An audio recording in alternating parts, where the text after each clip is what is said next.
Yo, what's going on guys, and welcome to another one of my videos.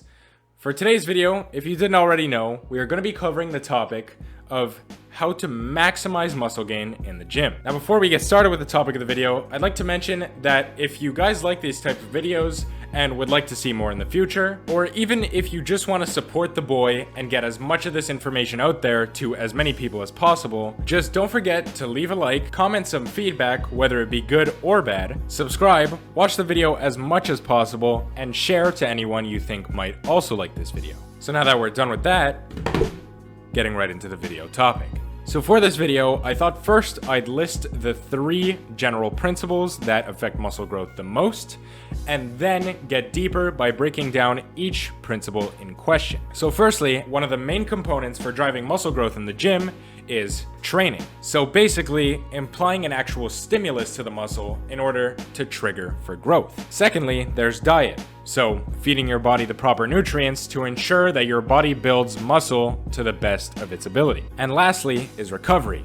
So making sure you get an optimal break for your muscles to recover and build bigger and better than ever before using the 2 previously mentioned components. Now, since this video is going to be science and experience based, I am going to be breaking some things down into detail. So I'm going to be splitting this video topic into 2 different parts, with the first part, this part, covering training. Since the topics can and will be simplified at the end of the video, however, I want to cover them in depth to allow for you to theory craft your own training routine and be your own scientist, since your optimal training can be very individual. And so now that you guys understand how I'm going to be laying out the topics, let's get right into the specifics of the first one, which, as I mentioned, is training. And the first thing that comes to mind when thinking of training for muscle growth is how to properly set up your set and rep scheme. And what we typically hear in the fitness industry is that a different rep scheme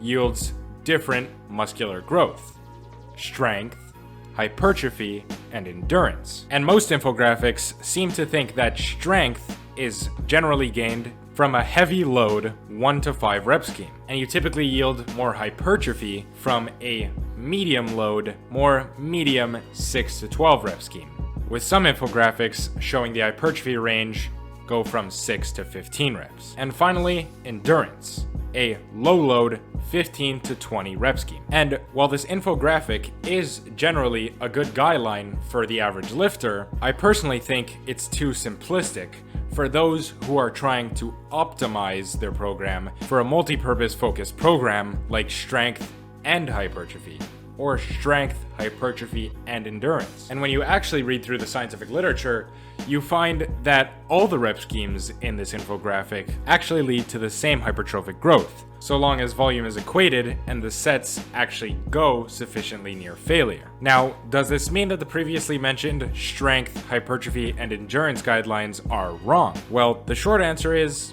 not necessarily, because these studies often find that not only do all these rep ranges give similar hypertrophy, the heavy load, low rep ranges actually do give more strength, as the infographic suggests, since your body becomes more accustomed to handling such intense sets. Now, does this mean that the heavy load, low rep scheme is the be all end all for training, since it gives similar hypertrophy with the added benefit of extra strength? And to that I'd answer, not really. In most of these studies, they also find that the heavy load, low rep scheme takes significantly longer to complete, often taking around 4 times longer than the other rep schemes. This low rep scheme also requires more rest between sets, since handling such heavy a load is extremely fatiguing, not only on the body, but on the mind, which is why I would still recommend incorporating all 3 rep schemes when designing your program. Not only that, the 6 to 12 rep range can help perfect your form, increase your control on the movement, and can help with actually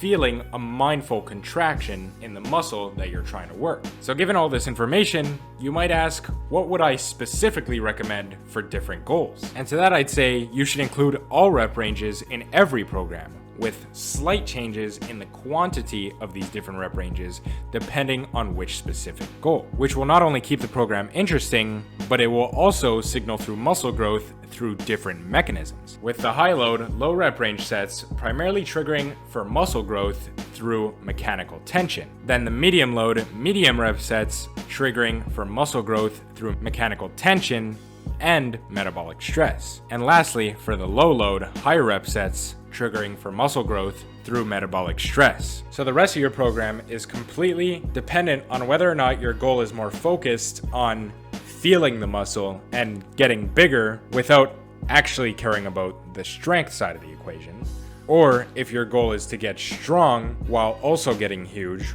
or if it's just endurance. And based on those goals, my recommendations would look a little something like this, where for example, if your main goal is strength, around 50 to 60% of your sets should be in the high load 1 to 5 rep range.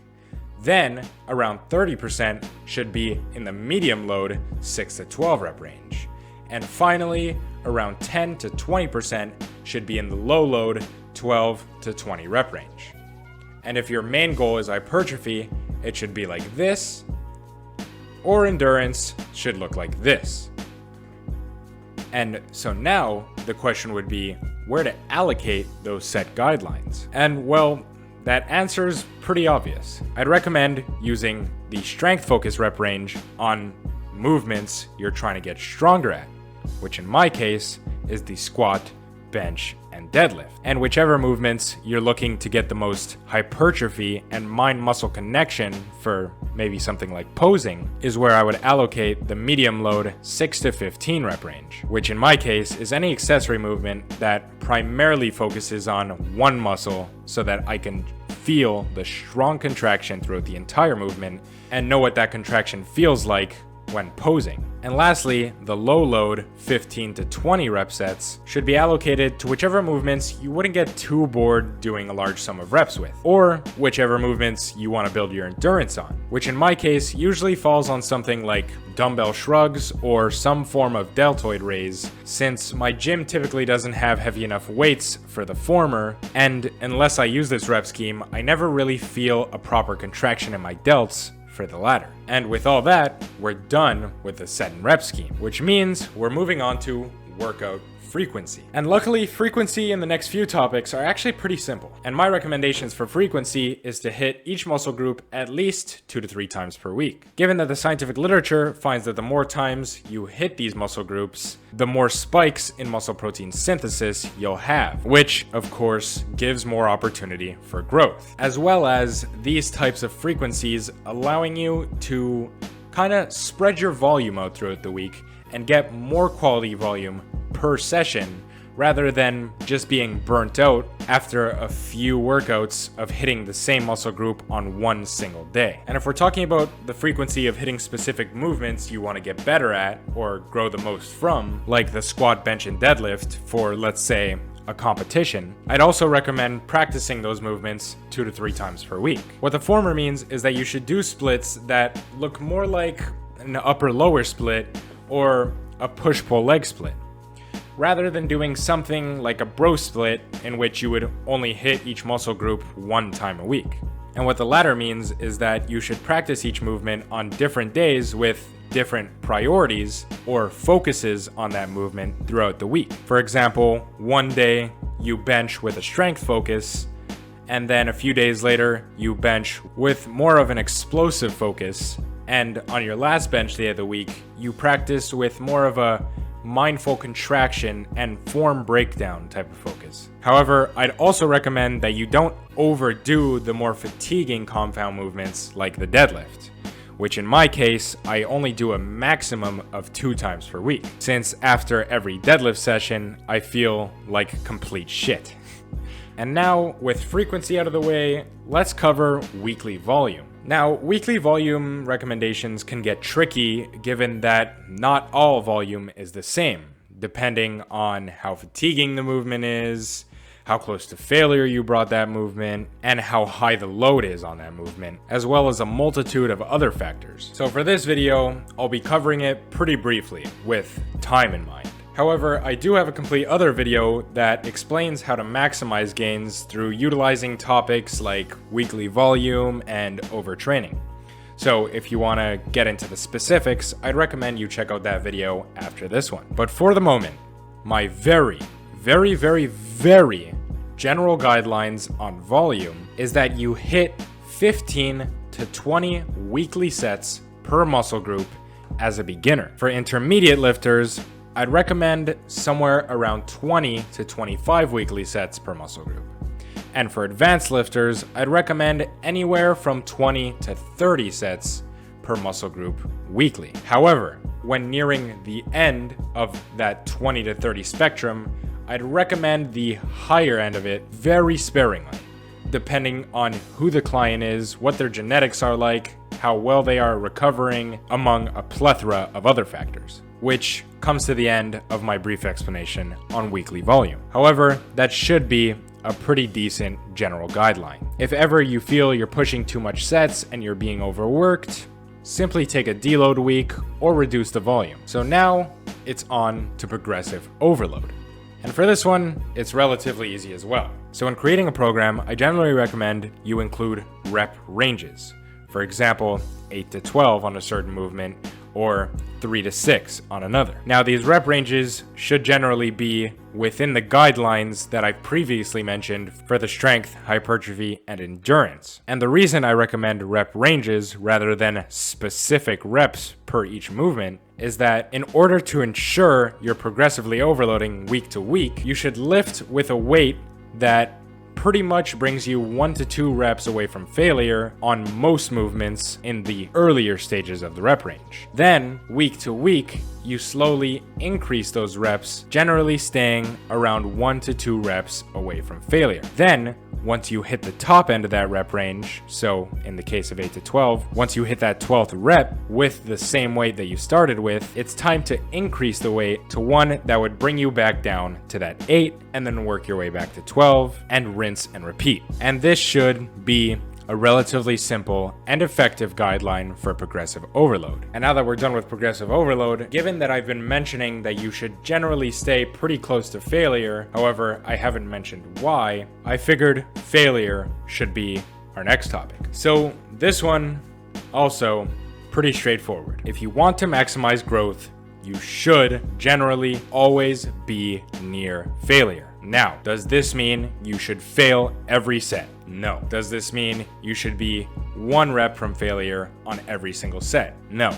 If you do want your muscles to maximally grow, you should take almost every set close to failure, with some sets taking you all the way to failure safely. Now, you might be asking, how do I implement this recommendation into my program? Well, the way I do it is that whenever I'm doing a movement for multiple sets, let's say bench press for 4 sets, I'll take the 3 first working sets pretty close to failure, within 1 to 2 reps away from failure, and my last set either 1 rep away from failure or 2 complete failure. And I generally limit this to every other movement, which again is pretty simplistic. However, it is a very good general guideline and often will maximize your muscle growth. And now, moving on to intensity techniques.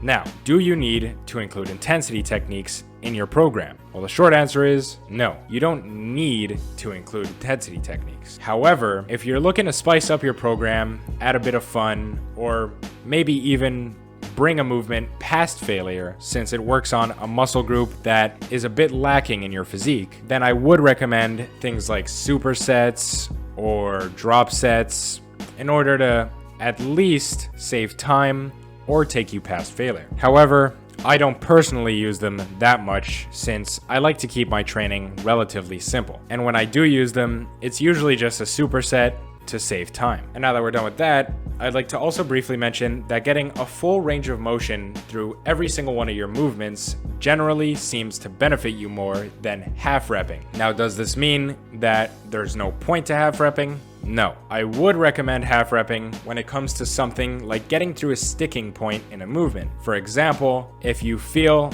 like the lockout of your bench press is something that tends to screw you over whenever you're going for a PR, I'd recommend practicing the top half of the movement to make sure you could get that lockout in your next PR attempt. However, again, don't forget that increasing the weight and doing half reps does not compensate for a full range of motion. Since you're decreasing the distance by half, you're generally always going to be moving less of a load. And now, with all of those wonderful topics and information laid down, as best as I possibly could in the short duration of a YouTube video, I hope you get to see some of the best gains you've ever had, given that you have all of this new knowledge on the training aspect of muscle growth. I also hope that you enjoyed the video, and I'm glad you got this far. If you have any comments on how I could do better in the future, or if you just have any questions on the topic of muscle growth through training, don't forget to go down there and let me know. I'll try to get back to as many people as possible. Also, if it's difficult for you to follow around in the video and you'd like a more practical takeaway on all these topics, I'll be giving a very practical take down in the description for you to implement that in your program. And lastly, don't forget to keep your eyes peeled on part 2 on how to maximize muscle growth, where I'm going to be covering the diet and recovery aspect of muscle growth. And with all that in mind, have a wonderful day. I'll see you guys next time.